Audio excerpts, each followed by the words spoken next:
current employees and the new employees, what is okay for you? You know, what are you used to? What are you used to? So just not beating around the bush and not talking about it. You got to talk about it, and right off the bat. And current employees understanding that there are maybe new employees coming in who have a different perspective, and you have to understand where they're coming from. So to give that comfort level early on is very important. So more or less just letting them know that it's okay to have those type of like difficult discussions. Absolutely. Yeah. Yeah. How about you all? Any input? I think it's difficult for us because all of our staff come from a place where they're used to this population and they're, you know, advocates for them and want to make everyone feel empowered. So they all kind of already know and understand how to work with people with disabilities and have that training already. Yeah. Anything just in general, patience, having patience and realizing that it might take a little bit more coaching to assist our staff with disabilities, but besides that, they're pretty good with being advocates for them.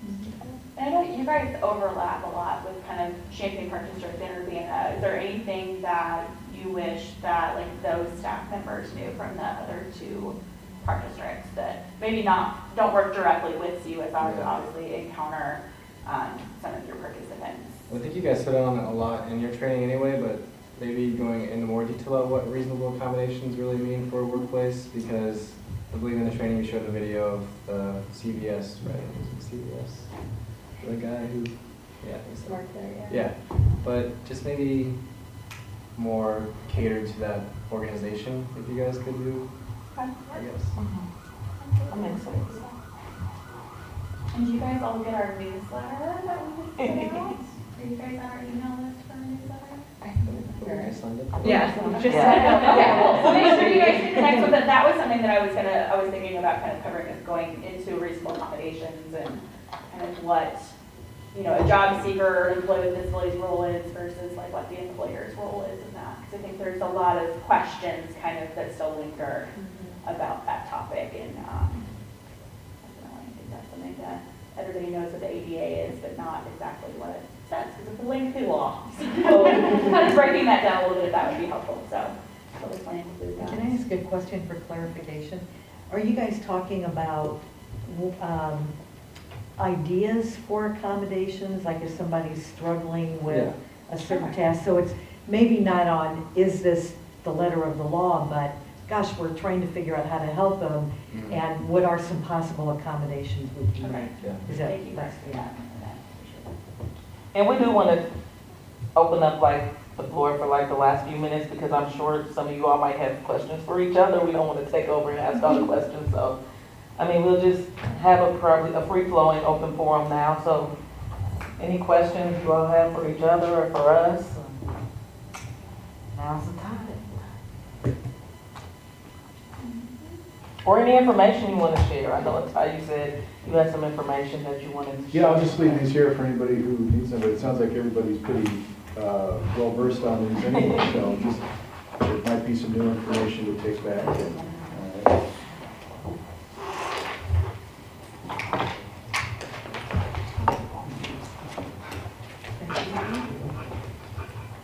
I guess something that I would think would be beneficial, and I'm being selfish just for my staff, which would then help somewhere else, I'm sure.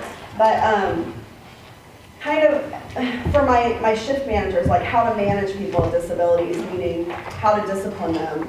As much as I tell them, like, you know, it's the same exact way as anybody else. They still have this, like, feel like they need to tiptoe around certain things. Which isn't necessarily the case. But having things like that, and maybe how to have those difficult discussions, how to bring them up, might be beneficial as well. Well, just like any employee, manager, or supervisor interaction, you are working for process improvement, and so you are trying to help that employee improve, and by not telling them or not being clear, then they might be even more confused afterwards. And so being very specific in what the corrective areas are, and, you know, obviously praising for positive work, but, yeah, just being very detailed and clear. Yeah, I think as with anybody, you want to know what you're doing right and what you're doing wrong. I mean, if you don't know what you're doing wrong, you're never going to fix it. That's exactly So- right.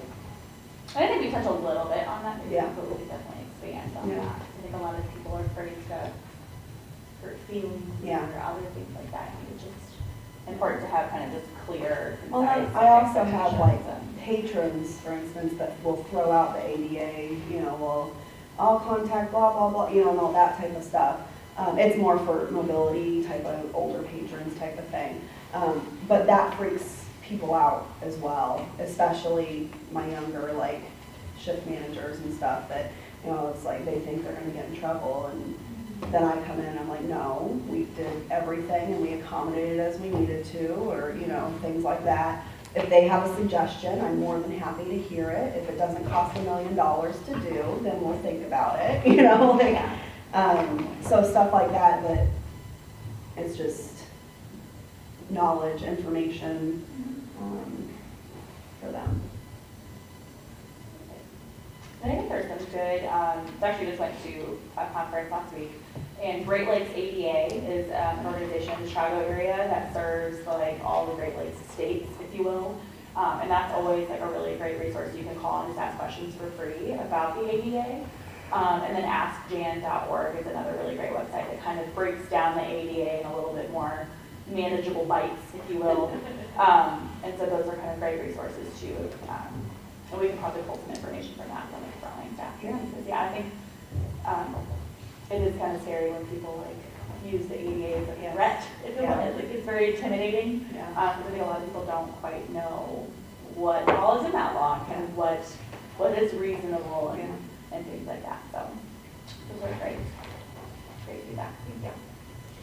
I'm not quite sure how I want to ask this, but I'm thinking when you both hired somebody, you kind of had some preconceived notions about how it was going to fall into place.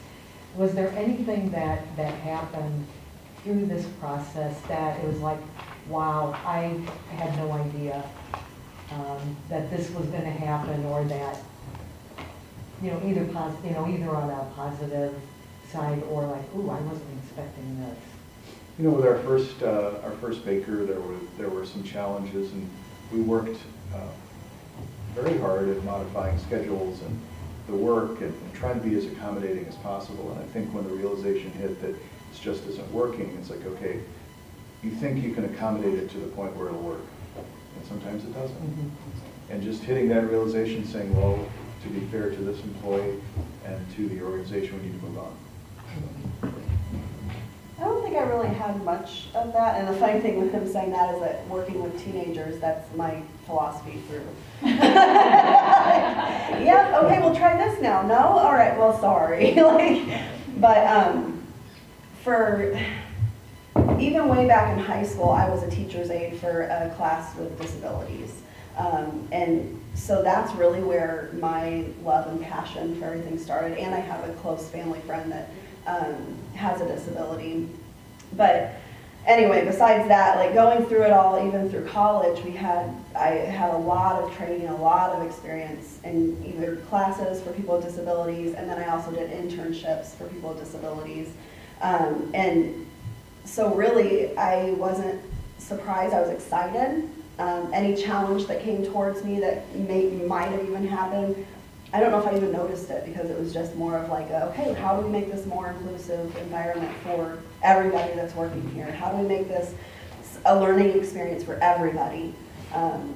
So that, I think that was my approach more than seeing it as something like, oh wow, didn't think about that. You know, it's just like, oh okay, well, let's try it this way, or let's do, you know, that type of thing. So, but again, my staff, they always weed themselves out if they don't work.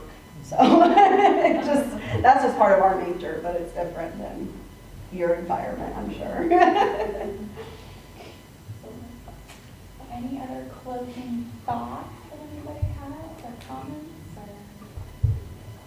And I plan on getting a short survey up to you all about the Lunch and Learn, but I just kind of want to know, do you think that having meetings and, you know, lunch and learns and things like this are effective for, you know, just getting, for sharing ideas and getting ideas, and do you think that this is helpful for creating that culture?